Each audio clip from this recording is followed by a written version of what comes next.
ജമ്മു കാശ്മീരിൻ്റെയും പഞ്ചാബിൻ്റെയും പാകിസ്ഥാനോട് ചേർന്ന് കിടക്കുന്ന അതിർത്തിയിലേക്ക് കൂടുതൽ സൈന്യത്തെ വിന്യസിക്കുന്നു. ഈ വിവരം ഒഫീഷ്യലായിട്ട് തന്നെ അറിയിച്ചിരിക്കുന്നതാണ്. ചണ്ഡീഗഡ് ആസ്ഥാനമായുള്ള അതിർത്തി സുരക്ഷാ സേനയുടെ വെസ്റ്റേൺ കമാൻഡ് ആണ് ഇത്തരത്തിൽ കൂടുതൽ സേനാംഗങ്ങളെ വിന്യസിക്കുന്ന കാര്യം ഔദ്യോഗികമായി തന്നെ അറിയിച്ചിരിക്കുന്നത്. ഇതിനിടയിൽ 9 തന്ത്രപ്രധാനമായ പുതിയ സൈനിക പോസ്റ്റുകൾ കൂടി അതിർത്തിയിൽ സ്ഥാപിക്കുന്നുണ്ട്.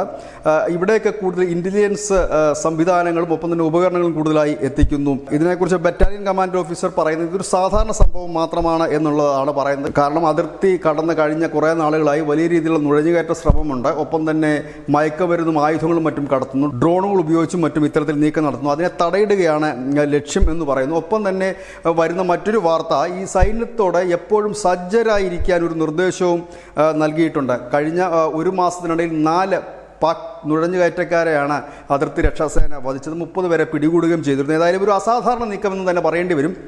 കാരണം ജമ്മു കാശ്മീരിൻ്റെ വടക്ക് മുതൽ പഞ്ചാബ്, ഗുജറാത്ത്, രാജസ്ഥാൻ വരെ നീണ്ടുകിടക്കുന്ന ആ അതിർത്തികൾ എന്ന് പറയുന്നത് 2289 കിലോമീറ്ററാണ്.